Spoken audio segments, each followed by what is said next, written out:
Hello student welcome to our PS creation समस्त को PS creation स्वागत करुच्ची। आज तुम निकाणी +3 VAC इंडियन कॉन्स्टिट्यूशन तार second long question answer discuss करबा ए वीडियो रे। सो जो माने चैनल नुआ अछंती ए चैनल को लाइक शेयर सब्सक्राइब कर देबे। ओके एवं वीडियोटा शेष पर्यंत देखिए। तुम बहुत मेहनत रे ए वीडियोटा ए पीडीएफटा तैयारी करी अछि तुम ओके गोटे वीडियो रे ही सब रही। Okay executive position of president को एग्जीक्यूटिव पोजीशन विषय डिस्कस करबा ए वीडियो रे। ओके तो ए वीडियोटा तुम मान को सांग मान को शेयर कर दियो से माने मते देखिबे। ओके सो आज हम डिस्कस करबा एग्जीक्यूटिव पोजीशन ऑफ प्रेसिडेंट को विषय आज डिस्कस करबा ए वीडियो रे। Okay the primary duty of the president is to preserve protect and defend the constitution and the law of India as made part of his oath article 60 of Indian Constitution. The President is the common head of all independent constitutional entities. All his action, recommendation, Article 3, Article 111, Article 274, etc. And supervisory powers, Article 74 to Article 78C, Article 108, Article 111, etc. Over the executive and legislative entities of India shall be used in accordance to uphold the constitution. There is no bar on the action of president to contest in the court of the law. Okay मान को ओडिया रे कहि दे राष्ट्रपति को प्राथमिक कर्तव्य होछि तांको शपथर अंश भाव रे भारतर संविधान को बा आईन को संरक्षण करिबा सुरक्षा करिबा होछि तांकर गुटे बड़ कौन ना कर्तव्य जोंटा कि भारत संविधान आर्टिकल 60 आम देखा पाइचु। ओके एवं राष्ट्रपति समस्त स्वाधीन सांविधानिक संस्थार साधारणतः से मुख्य अटंती से कौन अटंती ना से हेड अटंती है ता सहित भारतर कार्यनिर्वाही एवं आमर जो विधानसभा संस्था गुड़िक उपर समस्त कार्य सुपारिश होता है। ओके ये जो आर्टिकल्स गुड़ाक तुम देखुच आर्टिकल 111 ये आर्टिकल्स अनुसार ओके ये मेंशन रही अछि एवं तत्वबोधन क्षमता जोटा कि आर्टिकल्स 74 रे आम देखा पाउछु 78 रे ताहा रही अछि। आईन अदालत रे प्रतिद्वंदी करबा पई राष्ट्रपति को कार्य उपर कोनोसी प्रतिबंधक लागिबो नाही plea. Okay the president of India is the head of state राष्ट्रपति होचंती राष्ट्र मुख्य पिली। Okay the system of government of India is a cabinet form of government. The Indian president is therefore is constitutional head like the king or queen of Britain. That is, all executive powers are constitutionally vested in him. Okay, so president होचंती constitutional head बा king. एटर mention मत रही है queen of Britain Britain queen परी। Okay जड़े सांविधानिक मुख्य के राष्ट्रपति। Okay समस्त कार्यनिर्वाही क्षमता सांविधानिक भाव में तांको ऊपर ही न्यस्त थाई बोली। ओके नेक्स्ट आगे जीवा। In India, the powers of the union governments are treated as the powers of the president because these powers are used in his name in pursuance of the constitutional stipulations under Article 53, which read, the executive powers of the union shall be vested in the president and shall be exercised by him either directly, okay, or through the officers subordinate to him in accordance with his constitutions. Okay, and constitutional powers and function of president of India may be classified into 6 principal type.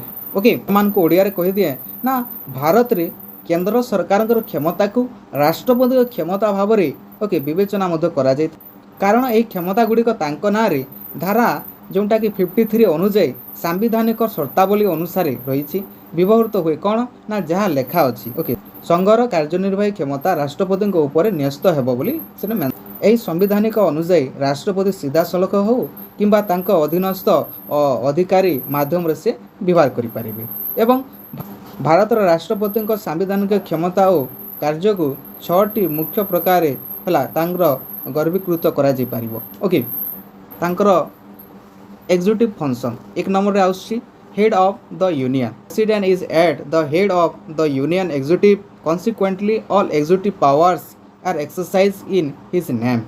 The executive powers of the union to be exercised by the president in extended to the matters with respect to which parliament has power to make laws and to conclude treaty and agreement.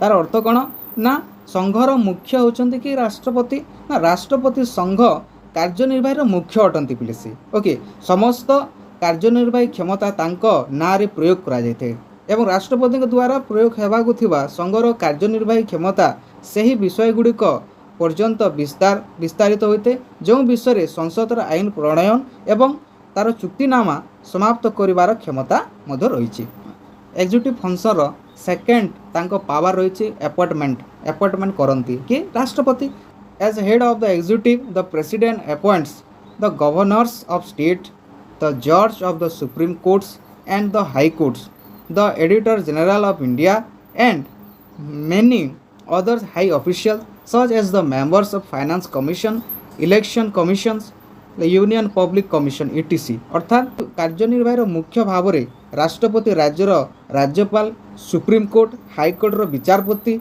Bharat हला महालेखा परीक्षक एवं अर्थ commission एवं निर्वाचन commission union public commission इत्यादि भली अनेक उच्च पदाधिकारी मानक से नियुक्ति दियंती किए दियंती ना राष्ट्रपति यह मत तुम सर्ट क्वेश्चन आसीज ओके देखिन ये क्वेश्चन आंसर गुड़िक स्क्रीनशॉट नहीं जा इंपोर्टेंट रही है डिटेल क्लास बहुत समय नहीं जीव पे तेणुक मुझे इंपोर्टेंट पॉइंट गुड़ाक कहीदे एवं तांकर लेजिस्लेटिव पावर रही है legislative powers and function President is a part of Parliament. The Union legislatures or Parliament consist of the President and two houses of Parliament. The President is therefore an integral part of the Union's legislatures. He shall summon from time to time either separately or jointly the houses of Parliament. The President can prorogue the houses or either house of Parliament and if necessary can dissolve the lower chambers of parliament. The Lok Sabha, for example, the president solved the 12th Lok Sabha in early 1999 when the confidence motion in favor of Vajpayee government was lost in the Lok Sabha. Okay, ता मु ओडिया रे तमान को कहि दउछि सो राष्ट्रपति होचंती संसद रे एक अंश ला संघ विधानसभा बा संसद राष्ट्रपति एवं संसदर दुईटी गृह को नहीं गठित होता है तेणु राष्ट्रपति संघ जो अच्छी विधानसभार एक अविच्छेद्य अंश अटंती किए राष्ट्रपति समय समय मध्य पृथक भाव कि मिलित भाव संसद गृह को से कौन करती ना डाकती एवं राष्ट्रपति गृह किंबा संसदर जेकोसी गृह को स्थगित करें हाँ स्थगित करें एवं आवश्यक हेले संसदर निम्न सदन बा लोकसभा को से भांगी पारती पिले ओके उदाहरण स्वरूप 1949 मसीहार प्रारंभ में राष्ट्रपति द्वादश लोकसभा जो समाधान करथिले जेते बेले वाजपेयी सरकार थिले पिले से समय ओके से समय गोटे कथा एटर मेंशन अच्छी तेणु मुझे मेंशन कर देछि okay Suman and addresses of parliament the president में address either or both house of parliament in such address at the first season after the general election to the Lok Sabha and the beginning of joint season of parliament each year. He may place the reason for summoning it. Apart from addressing parliament, the president may also, in case of necessity, send message to either house. Okay, Odia रे तमान को कहि दिए राष्ट्रपति संसदर जे कोनोसी गोटे किंबा उभय संबोधित करें किए करें राष्ट्रपति करें एपरी संबोधन रे लोकसभार साधारण निर्वाचन हके साधारण निर्वाचन प्रथम अधिवेशन एवं प्रतिवर्ष संसद रे मिलित अधिवेशन आरंभ रे से माने कौन ना ताहा तोलेबार कारण दर्शाई पारे कि राष्ट्रपति करें प्रेसिडेंट को आउ गोटे एग्जीक्यूटिव पावर रही नॉमिनेशन का okay the president nominates A number of members in both houses.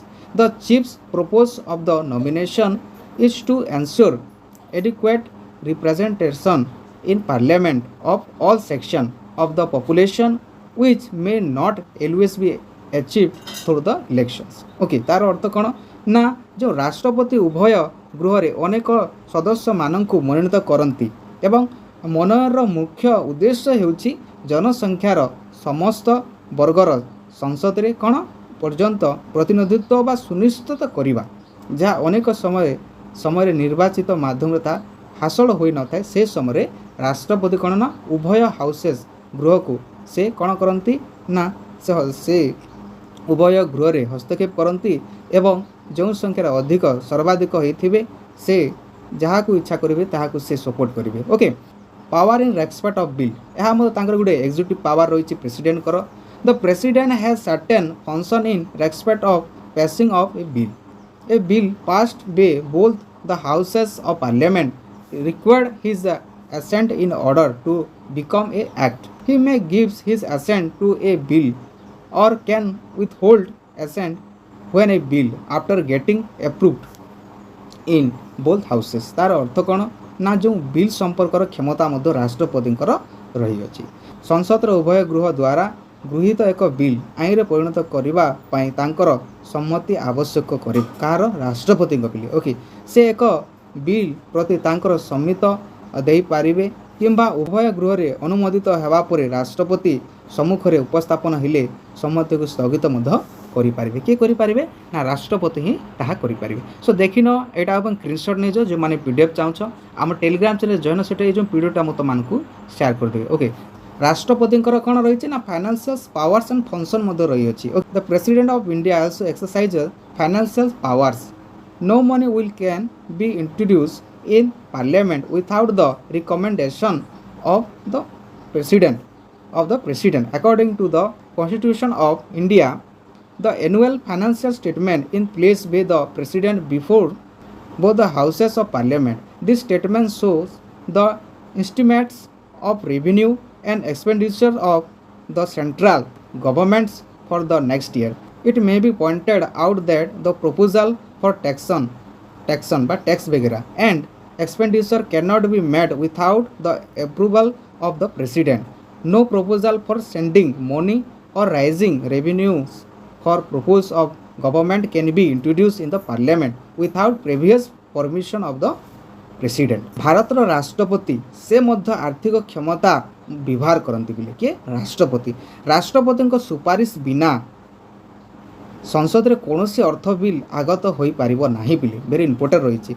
Okay, मन रख भारत संविधान अनुसार वार्षिक आर्थिक विवृत्ति राष्ट्रपति द्वारा कौन हो ना संसद रे उभय गृह सम्मुख रे उपस्थापित होता है। यही विवृत्ति आगामी वर्ष पई केंद्र सरकार राजस्व एवं तार व्ययर आकलन दर्शाई थे। यह सूचना दे पारे जे राष्ट्रपति अनुमोदन बिना कर बा व्यय पाई प्रस्तावना दे पारिबो नाही। राष्ट्रपति बिना कौन जिनिस नहीं हो पारि बोले मन रख। ओके, राष्ट्रपति पूर्व अनुमति बिना सरकार उद्देश्य टंका खर्च किंबा राजस्व वृद्धि पाई कौन प्रस्ताव संसद रे आगत करा जाय पारिबो नाही। ताहा मतो बहुत गुरुत्वपूर्ण रोल अछि। कहार अछि ना राष्ट्रपति क्यों फील्ड रे ना फाइनेंशियल रे मतो तांकर बहुत गुरुत्वपूर्ण भूमिका रही। ता सहित राष्ट्रपति जो इमरजेंसी पावर मतो रही अछि कहार राष्ट्रपति रही अछि। The constitution of India empower the president to proclaim 3 kinds of emergency. 3 प्रकार इमरजेंसी को से एक कंट्रोल करि पारंती। ओके, कोनटा ना नेशनल इमरजेंसी जोंटा के आर्टिकल 352 रे मेंशन रही। नंबर होची तमर emergency for failure of constitutional masonry in A state article 356 रे ता मेंशन रही। ता मध्य से करि पारिबे के करि पारिबे राष्ट्रपति करि पारिबे। ओके, एवं 3 नंबर रही तमर फाइनेंशियल इमरजेंसी जोंटा के आर्टिकल 360 रही। एही गुडा को मध्य से करि पारिबे। सो नेशनल इमरजेंसी कोन एटा डिटेल मु लिखि दैछि, तुम एटा तुम स्क्रीनशॉट ने जो एवं जो माने पीडीएफ चाहछ आम टेलीग्राम चैनल जॉइन हो सेठे जो पीडीएफ मत मानकू शेयर कर देबे। ओके, ऑटोमेटिक पावर मध्य राष्ट्रपति रही अछि। ता सहित मिलिटरी पावर्स मध्य राष्ट्रपति रही अछि। ओके, मिलिटरी पावर्स देखिबा। The president is the supreme commander of the Indian arm force. The president can declare war, conclude peace on the advice of the Union Council of Ministers headed by the Prime Ministers. All important treaties and contracts are made in the President name. तांकर नाम रे होइते पुले 1251 he also appoint the chiefs of the service branches of the armed force. से करि पारंती के करि पारंती राष्ट्रपति करि पारंती। राष्ट्रपति का जुडिशियल पावर मध्य रही अछि। The president of India grant pardon, reprieves, permission of punishment to any person who has been convicted by a court of law as mentioned in Article 72 of the Indian Constitution. The President is empowered with the power to grant pardon in the following situation, just like policeman in for a offence against union law, policeman in be a military court, sentence is that of that. Okay भारतर राष्ट्रपति आईन अदालत द्वारा दोषी साब्यस्त होइथिबा जे कोनोसी व्यक्ति को हला दंड प्रदान करती, क्षमा करि पारंती, विश्राम बा छाड़ी दे पारंती, करि पारंती। किए करि पारिबे? राष्ट्रपति करि पारिबे ना भारतीय संविधान धारा 72 रे उल्लेख करा जायछि। ओके राष्ट्रपति को निर्मलिखित ए जो है परिस्थिति रे क्षमा प्रदान करिवार क्षमता मध्य दिया जायछि। देखि पारथबो ए जो तीनटी मु मेंशन कर देछि। ओके जो माने ए पीडीएफ चाहू छ हम टेलीग्राम चैनल जॉइन हो सेठे जो वीडियोटा मत मानकु शेयर कर देबे एवं जो माने नुआ छ ए चैनल को लाइक शेयर सब्सक्राइब कर दो। समस्त को बेस्ट ऑफ लक।